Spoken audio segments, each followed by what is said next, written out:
నమస్తే welcome to news Khan నేను రాజశేఖర్ ముందుగా ప్రధాన వార్తాపత్రికలోని ముఖ్యాంశాలు ఒకసారి చూద్దాం. ముందుగా ఈనాడుకు వెళ్దాం. ఈనాడుకు సంబంధించి ద్రవ్యలోటు 49,000 కోట్లు అనే వార్త ప్రధానంగా కనిపిస్తుంది. గతేడాది బడ్జెట్ ఆదాయ లక్ష్యం 2.59 లక్షల కోట్ల రూపాయలు వచ్చింది. ఇక వచ్చింది చూసుకుంటే 2.8 లక్షల కోట్లు. ఇందులో అప్పులు 49,000 కోట్లు ఉన్నటువంటి పరిస్థితి కనిపిస్తుందని వార్త కనిపిస్తుంది. అలాగే ఇందులో లక్ష్యం కంటే 29% అదనంగా రుణాల సేకరణ, వ్యయ లక్ష్యం 2.49 లక్షల కోట్లు, వెచ్చించింది 2.11 లక్షల కోట్లు. కేంద్ర ప్రభుత్వానికి నివేదిక సమర్పించిన ఖాగ్ అనే వార్త కనిపిస్తుంది. ఇక జీతభత్యాలు, పెన్షన్ల కోసం 55,000 కోట్లు ఇందులో ఉన్నటువంటి పరిస్థితి కూడా కనిపిస్తుంది. తగ్గిన జీఎస్టీ ఆదాయం ఇవన్నీ కూడా సమాహారంగా ఒక వార్త ప్రచురించారు. కాళేశ్వరం ఇంజనీర్లపై చర్యలకు తర్జన భర్జన, మొదటి నుంచి ఉన్న టీంను మార్చాలని సీఎం రేవంత్ రెడ్డి ఆదేశం. ఇప్పటికే శ్రీకారం చుట్టని కూడా నీటిపారుదల శాఖ అనే వార్త కనిపిస్తుంది.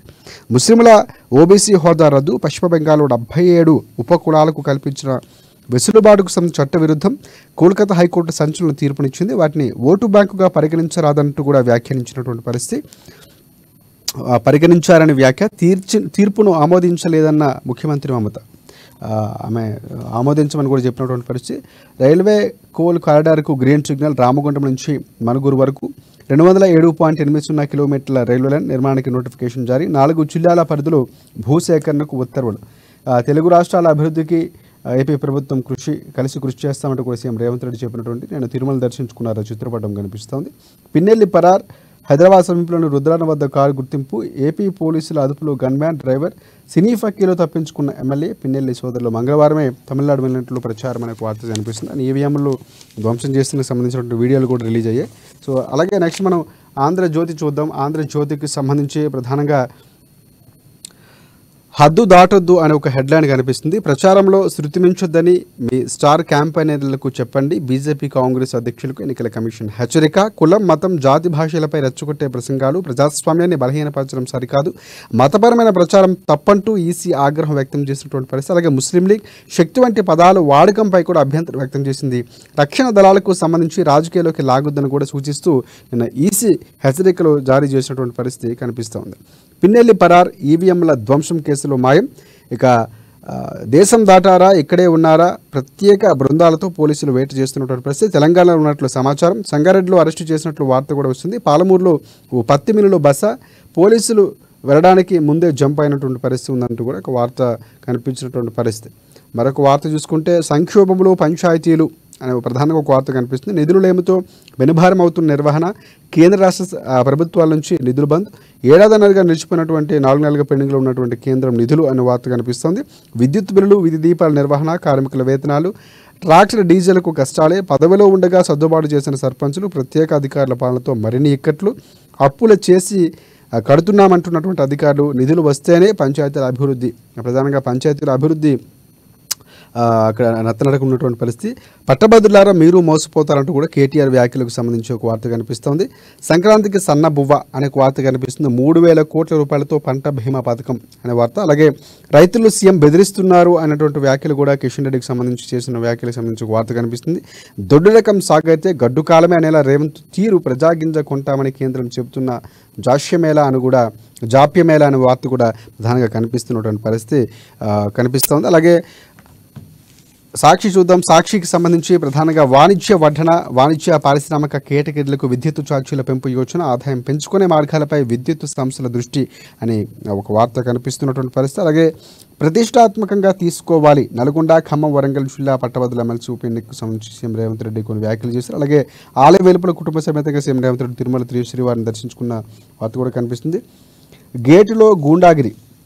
పాల్వాయి గేటులో ఓటర్లను బెదిరించినటువంటి పచ్చముఠ రిగ్గింగ్ అనే ఒక వార్త వేసినటువంటి పరిస్థితి కనిపిస్తూ ఉంది. ఇక కాంగ్రెస్ మార్పు ఇదేనా, ప్రధానంగా కేటీఆర్ ప్రశ్నించినటువంటి తీరుకు సంబంధించి ఒక వార్త కనిపిస్తుంది. రాష్ట్ర ప్రభుత్వంపై కేటీఆర్ ఫైర్ అనే వార్త ప్రచురించారు.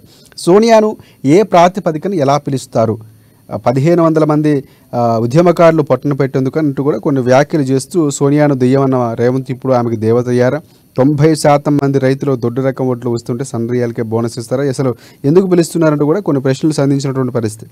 పంటల బీమాకి 3,000 కోట్లు రైతుల ప్రీమియం ప్రభుత్వమే చెల్లిస్తుంది. భవిష్యత్తులో దొడ్డు వడ్లకు కూడా 500 రూపాయల బోనస్. వ్యవసాయ శాఖ మంత్రి తుమ్మల నాగేశ్వరరావు వెల్లడించినటువంటి పరిస్థితి. సో 2.11 లక్షల కోట్లు డివిడెంట్. కేంద్రంపై ఆర్బీఐ కనక వర్షం కురిపించిందని వార్త ప్రచురించారు. సన్న విత్తనాలు సిద్ధం, 19 రకాలు రెడీ చేసిన వ్యవసాయ విశ్వవిద్యాలయం. రైతులకు విక్రయించేందుకు రేపు మేళ. వర్సిటీ ప్రాంగణంలో వ్యవసాయ శాఖ ఏర్పాట్లు, 500 రూపాయల బోనస్ ప్రకటనతో రైతాంగం ఎదురు చూపుడు అనే ఒక వార్త కూడా ప్రధానంగా కనిపిస్తుంది. కంది, పెసర, సోయా విత్తనాలు కూడా రెడీ అయినట్లు కూడా వార్త కనిపిస్తుంది. ఇక మళ్ళీ అధిక ఉష్ణోగ్రతలు, ఉక్కపోత కూడా తీవ్రం కానుందన్నటువంటి వ్యాఖ్యలు చేస్తూ వాతావరణ శాఖ హెచ్చరిక నేపథ్యం ఒక వార్త కనిపిస్తూ ఉంది. పశ్చిమ మధ్య బంగాళాఖాతంలో అల్పపీడనం అంటూ ఆ వార్త ప్రచురించినటువంటి పరిస్థితి. అలాగే మరొక వార్త చూసుకుంటే ప్రధానంగా సాక్షికి సంబంధించి వెలుగు చూద్దాం. నెక్స్ట్ వెలుగుకు సంబంధించి ప్రభుత్వ సంస్థలు పేర్లు మారుతున్నాయి, టీఎస్ నుంచి టీజీగా మార్పులు. ఈ అంశం గురించి మనం నిన్న మాట్లాడుకున్నటువంటి పరిస్థితి కూడా కనిపిస్తుంది. కొత్తగా విద్యుత్ సంస్థల బోర్డుల ఏర్పాటు, బోర్డులన్నీ కూడా మారుస్తున్నారు. టీజీ సంబంధించినటువంటి టీఎస్ని మార్చే ప్రక్రియ కూడా షురూ అవుతున్నటువంటి క్రమంలో వార్త కనిపిస్తూ ఉంది. అలాగే సన్నాలపై బీజేపీ బీఆర్ఎస్ యూటర్న్ అనే ఒక వార్త కూడా ప్రధానంగా కనిపిస్తున్నటువంటి పరిస్థితి కనిపిస్తూ ఉంది. సో నాడు ఉప్పుడు బియ్యం తీసుకోబోమన్న కేంద్ర బీజేపీ సర్కార్ సన్నాలకే ప్రాధాన్యత ఇవ్వాలని సూచనలు. అసలు దొడ్డువడ్లే వేయొద్దు అన్నటువంటి గత బీఆర్ఎస్ సర్కార్ సన్నవడ్లకు 100 రూపాయల బోనస్ ప్రకటించి మొండిచి చూపించింది. ఇప్పుడు బోనస్తో సన్నాలకు ప్రోత్సహిస్తూ ఉంటే విమర్శలు చేస్తున్నారంటూ కూడా ఆ రీతిలో సన్నాలకు ఈ 2 పార్టీలు యూటర్న్ తీసుకున్న క్రమంలో ఒక వార్త ప్రచురించినటువంటి పరిస్థితి కనిపిస్తూ ఉంది. అలాగే కుగ్గిన పెద్దల కింద భారీ గ్యాప్ వచ్చిందంటూ కూడా ఒక వార్త కనిపిస్తుంది. మేడిగడ్డలోని 7వ బ్లాక్లో పెద్ద రంధ్రం గుర్తించిన అధికారులు దానివల్లే 2 గేట్లను ఎత్తలేనటువంటి పరిస్థితి. పూడ్చకపోతే పక్క బ్లాకులపై కూడా ప్రభావం పడే ఛాన్స్ ఉందని, ఏమైనా ఎన్డీఎస్ఏ సిఫార్సుల మేరకే ముందుకు వెళ్ళాలని నిర్ణయం తీసుకోవడం. 3 బ్యారేజీలు పరిశీలించినటువంటి సిడబ్ల్యూపీఆర్ఎస్ ఎక్స్పర్ట్స్ అన్ని కూడా స్పెషల్ టెక్నికల్ కమిటీ ఏర్పాటుపై అధికారులు కసరత్తులు అనే వార్త ప్రచురించారు. తెలంగాణ తల్లి విగ్రహానికి సంబంధించి ప్రధానంగా రాష్ట్ర గీతం చిహ్నం రెడీ అయింది. రాష్ట్ర ఆవిర్భావ వేడుకలకు సిద్ధమవుతున్నటువంటి ప్రభుత్వం జూన్ 2న గీతంతో పాటు విగ్రహం చిహ్నం నమూనా కూడా ఆవిష్కరించే దిశగా ప్లాన్ చేస్తున్నారని వార్త చేశారు.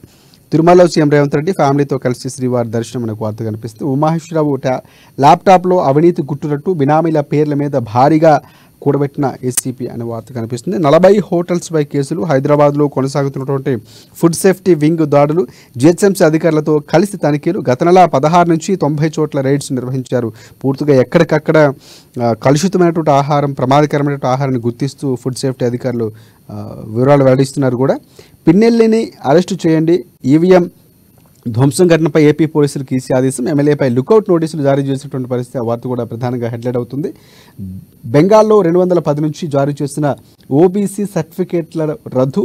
కోల్కతా హైకోర్టు సంచలన తీర్పిచ్చింది. అవన్నీ చట్టవిరుద్ధంగా జారీ చేశాయని కూడా కామెంట్ చేశారని పరిస్థితి కనిపిస్తున్నట్టు కూడా వార్త ప్రధానంగా కనిపిస్తుంది. అలాగే చివరిగా అమ్మా పేపర్ చూద్దాం. అమ్మా పేపర్కు సంబంధించి టార్గెట్ మల్లన్న అనే వార్త ప్రధానంగా హెడ్లైన్ కనిపిస్తుంది. ఓడించాలని పంతం కట్టిన కేటీఆర్, పంతం పెట్టారు కేటీఆర్ అనే వార్త ప్రచురించారు. ప్రధానంగా మునుపెన్నడూ లేని రీతిలో క్యాంపెయిన్, ప్రత్యేక ప్రచార విభాగాలు, ఛానళ్లు, గ్రూపులు. గతంలో వివిధ సందర్భాల్లో చేసిన వ్యాఖ్యల ఎడిటింగ్లతో దుష్ప్రచారం చేస్తున్నారు. కాంగ్రెస్ అభ్యర్థిగా బరిలో ఉన్న తీన్మార్ మల్లన్న. పట్టాభద్ర నియోజకవర్గ పరిధిలో కాంగ్రెస్ బలం. 32 మంది ఎమ్మెల్యేలు, 7 మంత్రులు. బీఆర్ఎస్కు ఉన్నది 2 ఎమ్మెల్యేలే. నియోజకవర్గంలో కేటీఆర్ గట్టి ప్రచారం చేస్తున్నటువంటి పరిస్థితి. ఇటువైపు కాంగ్రెస్ కూడా అదే స్థాయిలో నిన్న అక్కడ ఉన్నటువంటి మంత్రులు కానీ ఎమ్మెల్యేలతో సమావేశం అవడం, ఎలాగ వెళ్ళాలి కార్యాచరణ అనేది కూడా వేసుకున్నారంటూ కూడా ఒక వార్త ప్రధానంగా ప్రచురించినటువంటి పరిస్థితి. ఇక కొత్త ప్రభుత్వం ఏర్పడ్డాక ఏపీ సీఎంను కలుస్తా అంటూ సీఎం రేవంత్ రెడ్డి చేసిన వ్యాఖ్యలు నిన్న తిరుమల శ్రీవారిని దర్శించుకున్న సందర్భంలో మాట్లాడిన వ్యాఖ్యలకు సంబంధించి ఒక వార్త ప్రచురించారు. కేటీఆర్ మానవత్వం. రోడ్డు ప్రమాదంలో గాయపడిన వ్యక్తి తన ఎస్కార్ట్ వాహనంలో ఆసుపత్రికి తరలింపిన వార్త కనిపిస్తుంది. రైతుకు వెన్నుపోటు, కేంద్ర మంత్రి కిషన్ రెడ్డి అనే వార్త కనిపిస్తోంది. పీసీసీ ధీమా, కాంగ్రెస్ గెలిచే స్థానాలు ఇవే అనే నివేదికకు సంబంధించి ఒక వార్త వేసినటువంటి పరిస్థితి కనిపిస్తుంది. ప్రధానంగా వార్తాపత్రికలోని ప్రధాన ముఖ్యాంశాలు. దీనికి సంబంధించి పూర్తి విశ్లేషణ అందించేందుకు ప్రముఖ రాజకీయ విశ్లేషకులు కృష్ణమూర్తి గారు మనకి అందుబాటులో ఉన్నారు. ముందుగా కృష్ణమూర్తి గారు నమస్తే. ప్రధానంగా రాజకీయ పరిస్థితులు చాలా వరకు మారిపోతున్నటువంటి పరిస్థితి కనిపిస్తుంది. ఇప్పుడు రాజకీయం అయిపోయింది, ఓట్ల పండుగ అంతా అయిపోయిన తర్వాత ఇప్పుడు సన్న బియ్యాలపై ప్రధానంగా ఒక చర్చ నడుస్తున్నటువంటి పరిస్థితి కనిపిస్తుంది. BRS party, BJP party U turn తీసుకున్నాయి అనే ఒక క్రమంలో కూడా కాంగ్రెస్ పార్టీ విమర్శలు చేస్తుంది. అప్పుడేమో అలా మాట్లాడి ఇప్పుడు బియ్యమే తీసుకోమని చెప్పినటువంటి ప్రభుత్వం ఇప్పుడు సన్న బియ్యాలకు సంబంధించి మాట్లాడటం, కిషన్ రెడ్డి కొన్ని వ్యాఖ్యలు చేశారు. సో ఈ మొత్తం చూసుకుంటే సన్న బియ్యం మీద ఎందుకు అసలు రాజకీయం నడుస్తుంది, అసలు ఎందుకు రైతులకు సంబంధించి ప్రసన్నం చేసుకునే దిశగా రాజకీయ పార్టీలు ముందుకు వెళ్తున్నాయా, కాంగ్రెస్ పార్టీ తీసుకున్న నిర్ణయాన్ని వ్యతిరేకించడం లేకపోతే తప్పుపట్టే క్రమంలో వెళ్తున్నాయా, అసలు ఏ విధంగా చూడొచ్చు అంటారు? ఈ సన్న బియ్యం మీద జరిగినటువంటి ప్రస్తుత రాజకీయ విమర్శలు పార్టీ యొక్క వైఖరి పరిశీలిస్తే గతంలో కేంద్ర మంత్రి పీయూష్ గోయల్ సన్న బియ్యానికి ప్రాధాన్యత ఇవ్వండి అంటే దేశవ్యాప్తంగా ఎవరైనా అన్నం తినాలని కూడా సన్న బియ్యం అన్నం కోసం డిమాండ్ చేస్తుంది కాబట్టి వాటికి ఎక్కువ డిమాండ్ ఉంది కాబట్టి మార్కెట్ లో వాటికి ప్రాధాన్యత ఇవ్వని చెప్పారు. అయితే ఇదే సమయంలో దొడ్డు బియ్యం తినొద్దు అని ఎక్కడ కూడా చెప్పలేదు. చెప్పిన వాస్తవం సన్న బియ్యానికి ప్రాధాన్యత ఇవ్వాలి, సన్న బియ్యాన్ని కొనుగోలు చేస్తాం, సన్న బియ్యం ప్రాధాన్యత ఉంటుందని చెప్పింది వాస్తవం. కానీ దొడ్డు బియ్యం తీసుకోమని చెప్పలేదు, కొనమని చెప్పలేదు. కొంత దొడ్డు బియ్యం నిల్వలు గోదాములలో పెరిగిపోతా ఉన్నాయి. వారిని ఇప్పుడు బియ్యంగా చేసి మార్కెట్ లో విక్రయించాల్సి అవుతుంది. వాటికి కొంత డిమాండ్ తగ్గింది. అందుతున్న కాలానికి అనుగుణంగా అందరూ అంటే పేద మధ్యతరగతి ఉన్నత వర్గాలందరూ కూడా సన్న బియ్యం తినడానికి సన్న బియ్యం వైపు మొగ్గు చూపుతున్నారు కాబట్టి వాటికి డిమాండ్ ఉంది, వీటికి తగ్గింది, వీటిని ప్రోత్సహించింది అని చెప్పారు. ఈ ప్రభుత్వం ఏం చెబుతుంది? కేంద్ర ప్రభుత్వం తీసుకోను అన్నది కాబట్టి ప్రోత్సహించామని. మన విషయాన్ని రాష్ట్ర ప్రభుత్వం స్పష్టం చేయాలి కదా. మొన్న మంత్రివర్గ సమావేశంలో 500 రూపాయల బోనస్ సన్న బియ్యానికి ఇద్దామనుకోవడం మొదట ప్రయోగాత్మకంగా దాని నుంచి మొదలు పెడుతున్నామని చెప్పారు. మంచిదే రైతులకు ఇవ్వడం. కానీ సన్న బియ్యాన్ని ప్రోత్సహించేందుకు తీసుకుంటున్నామని ఎందుకు పడలేకపోతున్నారు? మంత్రులు రోజుకో రకంగా ఎందుకు స్టేట్మెంట్ ఇస్తా ఉన్నారు? బట్టి విక్రమానికి ఇచ్చారు తప్పిది. నేను చెప్తున్నాను ఖచ్చితంగా అన్నిటికీ ఇస్తాము, దీనికి మొదలు పెట్టినా సన్న బియ్యంగా అని చెప్తారు. ఉత్తమ్ కుమార్ అసలు కాలే కాదు, మేము అన్నిటికీ ఇస్తాము అని చెప్పారు. అన్నప్పుడు ఇప్పుడు కేంద్రం మీద నిందలు వేయాలనుకున్నప్పుడు క్యాబినెట్ భేటీ కాగానే పత్రికా సమావేశాలు మంత్రులు చెప్పాల్సి కేంద్రానికి కొనాలన్నది కాబట్టి దానికి ప్రోత్సహిస్తున్నాము, ఇంటి వారికి ప్రాధాన్యత ఇవ్వకుండా ఉండాలి రైతాంగము, వాళ్ళని చైతన్యవంతం చేస్తాము, రైతుల్లో అవేర్నెస్ తీసుకొస్తాము, అందుకు ప్రత్యేకంగా వ్యవసాయ శాఖ కొన్ని గైడ్లైన్స్ ఇస్తున్నాము అని ఎందుకు చెప్పలేకపోయిన మంత్రులు? చెప్పాల్సిన అవసరం లేదా ప్రభుత్వం కూడా? ఒకటి ఇది ఈ అంశం నిర్ణయాత్మక అంశం పక్కన పెడితే రాజకీయంగా ఎన్నికల సమయంలో రేవంత్ రెడ్డి గారిని కాంగ్రెస్ పార్టీ ప్రభుత్వంగా కాంగ్రెస్ పార్టీ కానీ ఏం చెప్పారు పెద్దలు? పంట ఏదైనా సరే పండించిన ప్రతి పంటకు బోనస్ ఇస్తాము అని చెప్పారు. దొడ్డు వారిని కూడా రైతాంగం మండిస్తున్నారు కదా, దాని మీద చెప్పాల్సిన అవసరం ఉందా? పార్టీ ఇవ్వాల్సిన అవసరం ఉందా? గతంలో చెప్పాము కాబట్టి వీటికి కూడా ఇస్తున్నామని. వాస్తవానికి ఇక్కడ ఉన్న అంటే 2000 కోట్లు భారం పడుతుంది, మొన్న 500 రూపాయలు క్వింటాలకు సన్నవారికి ఇస్తాయని చెప్పేసి రాష్ట్ర ప్రభుత్వం చెప్పింది. కానీ అంత కూడా పడదు. సన్నవారికి సన్న వడ్లకు మార్కెట్ లో డిమాండ్ ఉంది. డిమాండ్ ఉన్న వడ్లను మిల్లర్స్ నేరుగా కళ్ళన్న వద్దకే వెళ్ళి కొనుగోలు చేస్తా ఉన్నారు. మిల్లర్లు కొనుగోలు చేసినటువంటి ధాన్యానికి రాష్ట్ర ప్రభుత్వం బోనస్ ఇవ్వాల్సిన అవసరం లేదు. అంటే ప్రైవేట్ అసలు అంటే గవర్నమెంట్ లెక్కల ప్రకారంగా కొంటే దానికి బోనస్ ఇవ్వాలి.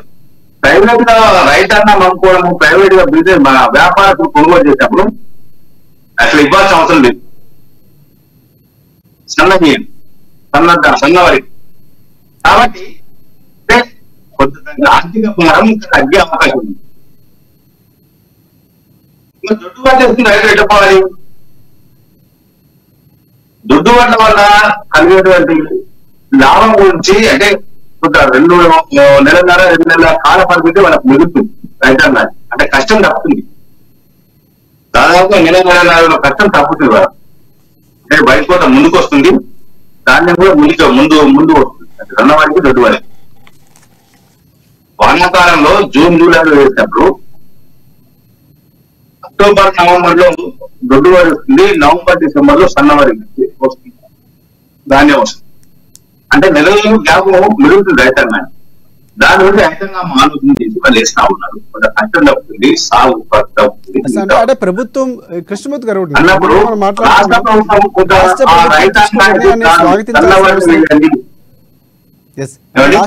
రాష్ట్ర ప్రభుత్వం తీసుకున్న నిర్ణయాన్ని స్వాగతించాల్సిన అవసరం రెండు పార్టీలకు లేదంటారు. ఎందుకంటే 40% వరకు ఎవరు కూడా రైస్ని తిన్నటువంటి పరిస్థితి కనిపిస్తుంది. అంటే ఏదైతే రేషన్లో ఇచ్చినటువంటి బియ్యాన్ని కూడా దొడ్డు బియ్యాన్ని ఎవరు తినే పరిస్థితి, రీసైక్లింగ్కి వెళ్ళిపోతుంది, దాదాపుగా అక్రమంగా వెళ్తున్నటువంటి వార్తలు మనం కూడా చూసాం.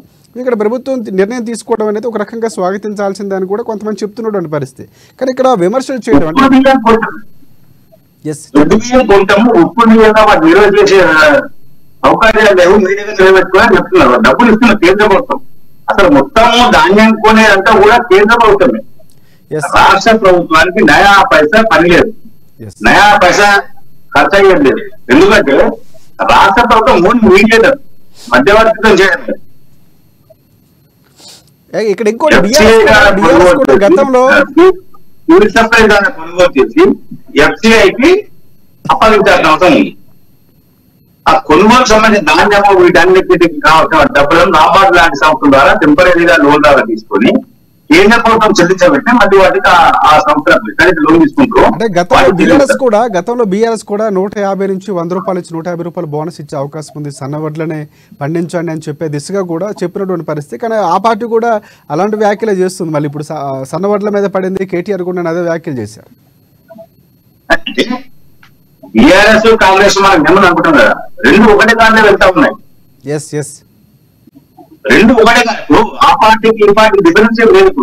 ఇప్పుడున్న పరిస్థితుల్లో రేపు ఏమైనా మారుతుండొచ్చు. హామీల అమలు కానీ మిగతా విషయాల్లో కానీ ఏదైనా సరే హామీల విషయంలో వచ్చే చెప్పారు. ఇప్పుడు వీళ్ళంతా రేషన్ కార్డు ఇచ్చేస్తాం అంటున్నారు. ఇప్పుడు ఇస్తున్నారు 10 ఏళ్ళ బీఆర్ఎస్ ప్రభుత్వం ఇస్తున్నాం 5 ఏళ్ళు 6 ఏళ్ళు అని చెప్తా పోయింది. కానీ ఇవ్వలేదు. వీళ్ళు ఎప్పుడు ఇస్తారు అంటే ఆన్లైన్ మళ్ళీ అంటాం విమర్శ ఆన్లైన్ ప్రభుత్వం మీద విమర్శలు మొదలుపెట్టారు. ఈ విమర్శలు కాదు, వాంగ్మయ తీరు మీద మనం విశ్లేషణ చేసుకుంటున్నాం. ఎట్లా ఉంటుంది, ఎట్లా చెప్తున్నారు, ఏం చెప్తుంది, ఏం చేస్తున్నారు. 100 రోజుల్లో పూర్తి చేస్తామన్నా 6 నెలలు అయిపోతుంది. 6 నెలల్లో 2 నెలలు ప్రభుత్వానికి గ్యాప్ ఉంది. 3వ నెల దీని నుంచి లోక్సభ కోడ్ వచ్చింది. కోడ్ల మీద పూర్తి చేస్తారా వీటిని అనేది ప్రజల్లో చర్చగలుగుతా ఉన్నారు. రుణమాఫీని జూన్ 15-16 తారీఖు చేసి సరిపోతుంది. కానీ ఆగస్టు దాకా ఎందుకు పెట్టారు అంటే ప్రభుత్వం అనేది సంబంధం లేదు. 15 ఆగస్టు గడువు పెట్టుకున్నారు. మరి 15 జూన్ అని చెప్పొచ్చు కదా. మీరు అన్నట్లు అవన్నీ కూడా మాట్లాడదాం.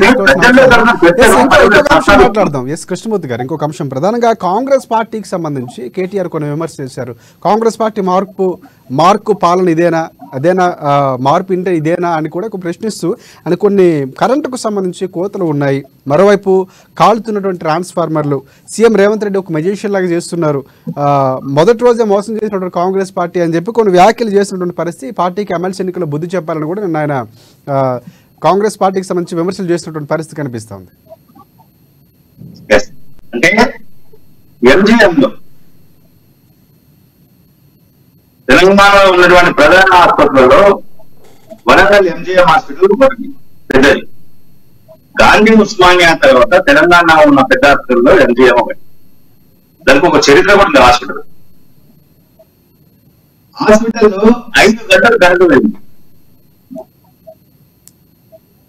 వాతావరణం ముఖపోతలో ఉన్నది. అప్పుడు నువ్వు పేషెంట్ అటెండెంట్లు ఏం కావాలి అంటే గతంలో కరెంటు పోలేదా పోయింది. కానీ వెంటనే డిస్ట్రిబ్యూట్ చేసేటువంటి కొంత చర్యలు ఎప్పటికప్పుడు అధికార యంత్రాంగం తీసుకున్నది. కరెంటుతో పాటు కరెంటు పోదని చెప్పేది అది కూడా తప్పే. పోయింది, కొంచెంలో పోయింది, తీసుకున్నారు. కొంత టెక్నికల్ గా రేవంత్ రెడ్డి గారు చెప్పినట్టుగా కరెంటు ట్రాన్స్ఫార్మర్ ఆయిల్ మాట్లాడి తగ్గించాలి, మళ్ళీ ఆయిల్ తీయాలి, మళ్ళీ ఆయిల్ పోయాలి, మళ్ళీ పెట్టాలి, మళ్ళీ కనెక్షన్ చేయాలి, ఇవన్నీ చెప్పారు. ఈ రకంగా ఉండొచ్చు. ఎంత సమయం పడుతుంది? ఇప్పుడు ఎలక్ట్రిసిటీ వాళ్ళకు ఉన్నటువంటి ఆధునిక పరికరాలు కానీ వాహనాలు కానీ మిగతా వ్యవస్థలో కానీ 5 గంటలు. మరి ఎందుకు రాష్ట్ర ప్రభుత్వం నిర్లక్ష్యం వహించింది? నిన్న మంత్రి గారు వైద్య ఆరోగ్య శాఖ మంత్రి గారు దామోదర్ రాజు సమీక్ష పెట్టారు. బ్యాకప్ రావాల్సినటువంటి పవర్ రావాల్సినటువంటి ఖరాబ్ అయింది. మరి వాటిని ఎవరు మెయింటెనెన్స్ ఎవరు చేయాలి? ఆసుపత్రి సిబ్బంది చేయాలి. హాస్పిటల్లో ఉన్నటువంటి దానికి కూడా చూడాలి వాళ్ళు చూడాలి. మరి చర్య తీసుకుంటున్నారా? రాష్ట్ర ప్రభుత్వం ముందస్తుగా అంటే ప్రభుత్వ పర్యవేక్షణ లోపించింది. అధికార యంత్రాంగం మీద రాష్ట్ర ప్రభుత్వం పట్టు ఇంకా రాలేదు అనే విషయం స్పష్టమవుతా ఉంది. పవర్ సప్లై ఉండొచ్చు, కానీ అనేక చోట్ల పవర్ గంట పోతుంది. మొన్న మనం చూసాం, వర్షం పడితే షేర్లింగంపల్లి సబ్సిడీ పడితే 24 గంటల్లో కరెంటు పునరుద్ధం కాలేదు. 24 hours అయిపోయింది. అక్కడ మరోపక్క సోనియాకు సంబంధించి సోనియాను ఏ ప్రాతిపదికన ఎలా పిలుస్తారంటూ కూడా ఇటువైపు కిషన్ రెడ్డి కూడా కొన్ని వ్యాఖ్యలు చేసినటువంటి పరిస్థితి. 1500 మందిని పొట్టన పెట్టుకున్నందుక మీరు ఆమెను పిలుస్తున్నారు. సోనియాను దెయ్యమన్న రేవంత్ రెడ్డి ఇప్పుడు ఆమె దేవతలా కనిపిస్తుందా? సో 90% మంది రైతులు దొడ్లు రకం వడ్లు పండిస్తూ ఉంటే సన్నాలకి ఎందుకు మీరు బోనస్ ఇస్తున్నారని కూడా కొన్ని వ్యాఖ్యలు చేస్తూ నిన్న విమర్శలు చేసినటువంటి పరిస్థితి కనిపిస్తుంది. సోనియా గాంధీని జూన్ 2 రాష్ట్ర అవతరణ దినోత్సవం రోజు ఆహ్వానించి కార్యక్రమాన్ని నిర్వహించాలి. తెలంగాణ గీతాన్ని జయ జయ తెలంగాణ గీతాన్ని చేతి మీద ఆవిష్కరింపజేయాలి అనేది కాంగ్రెస్ పార్టీ నిర్ణయించుకున్నారు, రాష్ట్ర ప్రభుత్వం నిర్ణయించుకున్నారు. ఇక్కడ కిషన్ రెడ్డి నిన్న వేసినటువంటి వచ్చినటువంటి అనుమానం కానీ ప్రశ్న కానీ, సోనియా గాంధీ యూపీఏ చైర్పర్సన్ కాదు, యూపీఏ చైర్పర్సన్ మాత్రమే. యూపీఏ చైర్పర్సన్ యూపీఏ అనేది లేదు. కాంగ్రెస్ పార్టీ అధ్యక్షురాలు కాదు. ఆమె కేంద్ర మంత్రివర్గంలో మంత్రి హోదాలో కూడా లేరు. రాజ్యసభ సభ్యురాలు. ఏ హోదాతో రాష్ట్ర ప్రభుత్వం ఆహ్వానిస్తుంది అంటే ఏ హోదా సోనియా గాంధీ కూడా రాష్ట్ర ప్రభుత్వం ఆహ్వానిస్తుంది. ఓకే, కాంగ్రెస్ పార్టీ నాయకురాలు అగ్రనేత అని పిలిచినప్పుడు క్యాబినెట్ లో ఆ విషయాన్ని ఎందుకు చర్చించాల్సి వచ్చింది, ఎందుకు అజెండాగా పెట్టారు? దీని మీద చెప్పాల్సిన అవసరం. సోనియా గాంధీ తెలంగాణ ఇచ్చింది, దాంట్లో అనుమానం లేదు. అందరితో నొప్పుకుంటారు. కేసీఆర్ కూడా ఒప్పుకున్నారు, తెలంగాణ తెచ్చిన అని అన్నటువంటి కేసీఆర్ కూడా సోనియా గాంధీ దయ వల్లే వస్తుందని చెప్పారు. దాంతో అనుమానం లేదు. కానీ ఏ హోదాగా పిలుస్తారు? ఇప్పుడు ఉన్నటువంటి హోదా ఏంటి? రాష్ట్ర ప్రభుత్వం ఏ హోదాతో ఆమెను రప్పిస్తున్నది, ఆమెను దాంతో పార్టిసిపేట్ చేస్తున్నారు. ఆమె ద్వారా కాంగ్రెస్ నిర్వహించడం ఇలా నిర్ణయించారు. ఇన్ని స్ట్రాటజీలు ఏముంటాయి కృష్ణమూర్తి గారు? ప్రధాన కాంగ్రెస్ పార్టీ కాబట్టి కాంగ్రెస్ పార్టీ ఇచ్చినటువంటి తల్లి ప్రచారంలో కూడా అదే తీసుకెళ్లారు. సోనియా ఇచ్చిన తల్లి తెలంగాణ దేవత అని కూడా ఆమె ప్రచారం చేశారు. ఆ ప్రాతిపదికన తీసుకొస్తున్నారేమో. వచ్చిన సమస్య ఏంటంటే మీరు అనేది కాంగ్రెస్ పార్టీ ఉద్దేశం అది అవ్వచ్చేమో. కాంగ్రెస్ పార్టీ ఆ ఉద్దేశంతో తీసుకొస్తుంది, కానీ మీరు ఉన్నటువంటి ఆమె హోదా కూడా చాలా ముఖ్యం. మీరు అన్నట్లు ఏ హోదా ఉందని సోనియా గాంధీ మధ్యవర్గంలో చర్చించారు, చెప్పాల్సిన అవసరం ఉంటుంది. అంటే సోనియా గాంధీ ఒట్టిగా ఇవ్వలేదు, 15 మంది బలిదానం చేసిన తర్వాతనే ఇచ్చారు. ఈ బలిదానాలకు కారణంలో కూడా చెప్పాలి కాంగ్రెస్ పార్టీ అని చెప్పేసి నిన్న కేసు మన కిషన్ రెడ్డి ప్రశ్నించినటువంటి అంశం. అంటే ఒకప్పుడు సోనియా గాంధీ నిర్లక్ష్యం వల్లే సోనియా గాంధీ వ్యవహారాలు తీరు వల్లే రాష్ట్రంలో యువత ప్రత్యేక రాష్ట్రం కోసం సాగుతున్న వారి పోరాటంలో అక్కులు బాసారు అనేక మంది బలవన్మరణ పాలయ్యారని చెప్పేసి ఆరోపించినటువంటి ఇతరు ఈ రోజు అలా ఎలా పిలుస్తారు? అంటే నిజానికి చాలా విమర్శలు వస్తున్నాయి. అంటే కాంగ్రెస్ పార్టీ సోనియాను ఆహ్వానించడం అనేది ఒక పక్కన పెడితే, ఎవరైతే 1500 మంది బలిదానాలు చేసుకున్నారో వాళ్ళ కుటుంబ సభ్యులు సత్కరించడం, లేకపోతే ఆ రోజు పోరాటం చేసినటువంటి యోధుల్లో పిలిచి చేస్తే బాగుండేది అన్నటువంటి విమర్శలు కూడా రెండు పార్టీల నుంచి వస్తున్నటువంటి పరిస్థితి. అంటే కొంతమంది నిపుణులు కూడా చెప్తున్నటువంటి నేపథ్యం కనిపిస్తుంది, రాజకీయ విశ్లేషకులు కానీ. సో అలాంటి కార్యక్రమం చేస్తుంటే బాగుండేది ఏమైనటువంటి కాంగ్రెస్ పార్టీ నిర్ణయం తీసుకుంటే బాగుండేది అనుకోవచ్చు మనం. కొంత ఉద్యమకారులకు ఇప్పటికైనా గుర్తిస్తున్నాం అనే యాంగిల్లో ఈ మొదటి కాంగ్రెస్ పార్టీ అధికారులు దశాబ్ది అవతరణ ఉత్సవాలు రాజకీయంగా చేస్తుంటే బాగుండేది అంటారు. అంటే రాజకీయాలకు అతీతంగా ఖచ్చితంగా ఉద్యమకారులతోటే ఈ కార్యక్రమాన్ని నిర్వహించి ఉంటే బాగుండేది. తెలంగాణ ఉద్యమంలో అనేక మంది పాల్గొని అనేక రకాల ఇబ్బందులు పడి కేసులు ఇప్పటికీ కొంతమంది కేసులు ఎదుర్కొంటారు. కొంతమంది ఆస్తులు కోల్పోయారు. అట్లాంటి వాళ్ళని ఆ వేదిక పైకి ఆహ్వానించి వాళ్ళ ద్వారా ఈ అంటే తెలంగాణ గీత అని ఆవిష్కరింపజేయడం కానీ మిగతా కార్యక్రమాన్ని అధికారికంగా నిర్వహించే కార్యక్రమాన్ని చేసి ఉంటే బాగుండేది అనేది ప్రజాభిప్రాయం. తెలంగాణ ఉద్యమకారులను గుర్తిస్తాము, వాళ్ళకు ఇంటి స్థలాలు ఇస్తాము, వాళ్ళ కుటుంబాలను మేము ఆదుకుంటాము, అండగా ఉంటాము అని చెప్పినటువంటి కాంగ్రెస్ పార్టీ ఇప్పుడు ఆ విషయాన్ని పక్కన పెట్టిందా అన్న అనుమానం కూడా కొంత ప్రజల్లో వస్తూ ఉంది తాజా నిర్ణయం. మీరు అన్నట్లు పూర్తిగా అంటే ఆ దిశగా చేస్తుంటే బాగుంటుందండి నిజంగా. ఎందుకంటే ఉద్యమాలకు సంబంధించి లేకపోతే పోరాటం చేయకపోతే సోనియా గాంధీ ఇచ్చేవారంటే అది కూడా ప్రశ్నార్థకరమే. కాకపోతే ఇచ్చిన పార్టీగా గుర్తింపు తెచ్చుకున్నారు, నిజంగా అలాంటి ఒక పార్టీగా గుర్తింపు ఉన్నటువంటి పరిస్థితి. కానీ ఇక్కడ పోరాటాలు బలిదానాలు కూడా గుర్తించాల్సిన అవసరం ఉన్నటువంటి పరిస్థితి చూద్దాం. కాకపోతే టైం ఉన్నటువంటి పరిస్థితి. ఇంకొక అంశం ప్రధానంగా ఏపీకి సంబంధించి పిన్నెల్లి అరెస్టు చేయడం, అంటే ఆయన అరెస్టు చేయండి అని కూడా లుకౌట్ నోటీసులు జారీ చేశారు. ఈవీఎంలు పగలగొట్టినటువంటి దృశ్యాలు కూడా నిన్న సామాజిక మాధ్యమాల్లో వచ్చినటువంటి పరిస్థితి కనిపిస్తుంది. సో ఆ అంశాన్ని ఏ విధంగా చూడొచ్చు అంటారంటే ఎన్నికల సంఘం జరుగుతున్నటువంటి తీరుకు సంబంధించి ఏమైనా ఉంటే కంప్లైంట్ చేసుకోవాల్సిన పరిస్థితి ఉంటుంది. కానీ లోపలికి వెళ్ళి ఈవీఎంలు ధ్వంసం చేయడం అనేది ఏ విధంగా ఎలాంటి ఒక మెసేజ్ ఇస్తుంది అనుకోవచ్చు, దాన్ని ఏ విధంగా చూడొచ్చు అంటారు? మనం ఇంతకుముందే మాట్లాడుతున్నాం సార్, ఒకప్పుడు పోలింగ్ వస్తే ఉత్తరప్రదేశ్ బీహార్ లో హింస పెరిగిపోయేది అనేది అందరికీ తెలుసు. హింస ఎంతమంది చనిపోతారో ఈ పోలింగ్ సందర్భంగా అని వచ్చింది. కానీ అనగా ఆంధ్రప్రదేశ్ లో ఈ పరిస్థితులు ఎక్కువ ఉన్నాయి. అంటే అక్కడ పోలీసు యంత్రాంగం పూర్తి స్థాయిలో నిర్వీర్యం అయిపోయింది. వాస్తవానికి ఎన్నికల కమిషన్ గత 3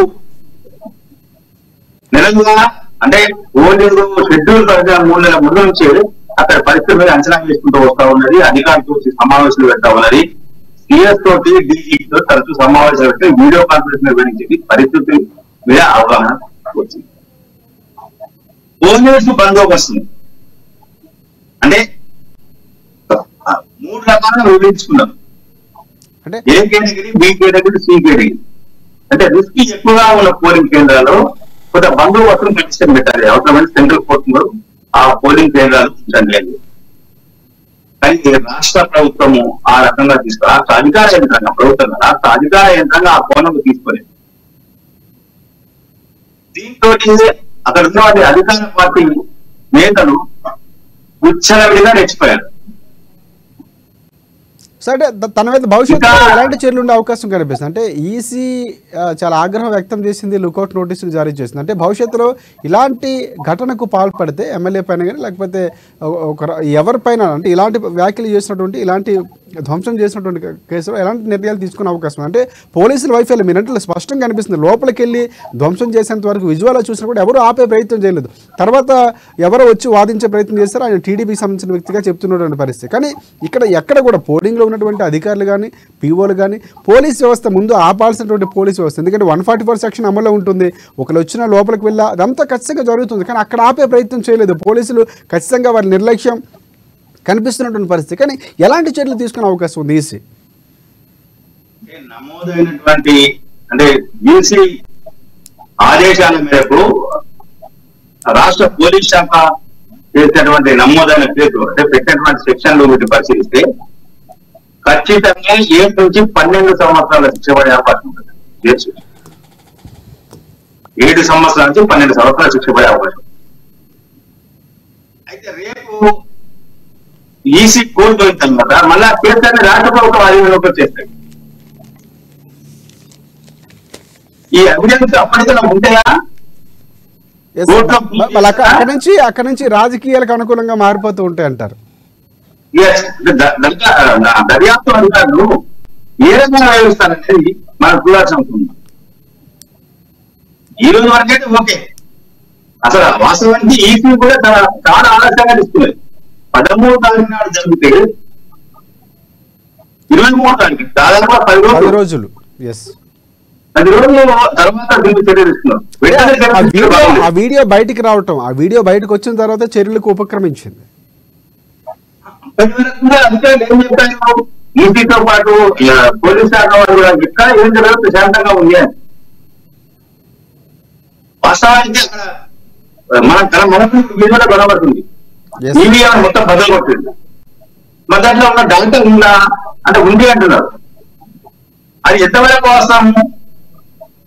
అంటే ఈసీ క్లారిటీ ఇచ్చే ప్రయత్నం చేస్తుంది. కాకపోతే ఏంటంటే ఈసీ ఏదైతే నమోదు ఓటింగ్ ఎంతైతే నమోదైందో ఆ ప్రక్రియకి సంబంధించి ఎటువంటి అంతరాయం కలగదో అది భద్రపరిచే ఉంటుంది, ఆ స్టోరేజ్ అంతా కూడా చెప్పినటువంటి పరిస్థితి కూడా ఉంది. దానికి టెక్నికల్ గా ఉండొచ్చు, కానీ ఫిజికల్ గా కావాలి లేదు అక్కడ. అంటే ఖచ్చితంగా అనుమానాలు వస్తుంది. మీరు అన్నట్లు ప్రజలకు కానీ ఇరుపక్షాలకు సంబంధించినటువంటి పార్టీలు కానీ కొంత అనుమానం, చూసిన దృశ్యాలు చూస్తే నిజంగా మనం వేసిన ఓటింగ్ ఉంటుందా లేదా అన్నటువంటి అనుమానం ఖచ్చితంగా కలుగుతుంది.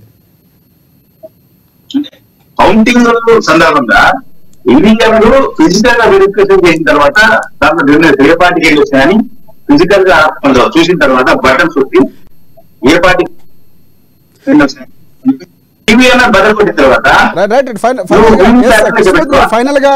ఫైనల్ గా అంటే దీనికి సంబంధించి మన సమయం కూడా తక్కువ ఉంది. లాస్ట్ గా చూస్తే అంటే ఈ రేపొద్దున్న వస్తున్నటువంటి రిజల్ట్ పై ఎంతవరకు ప్రభావం చూపించే అవకాశం కనిపిస్తుంది? ఇరు పార్టీలకు సంబంధించి ఖచ్చితంగా ఈ ఘటనకు సంబంధించి ఇక్కడ ఎవరు గెలిచిన విమర్శలు ఖచ్చితంగా చేసుకుంటారు అనేది స్పష్టంగా అర్థమవుతుంది ఇక్కడ చూస్తే కనుక. సో ఇక్కడ ఎలాంటి పరిస్థితి ఉండే అవకాశం ఉంది అంటారు? అధికార పార్టీ అధికార దుర్వినియోగానికి 200% పాల్పడ్డది అనేది స్పష్టం అవుతా ఉన్నది. పల్నాడులో జరిగిన ఘటన కానీ నిన్న ఇప్పుడు ఈవీఎంల ధ్వంసం కానీ మిగతా దాడులు ఆఫ్టర్ పోలింగ్ తర్వాత చెలరైన హింస వెంట వైఎస్ఆర్ శ్రేణులు రెచ్చిపోయాయి.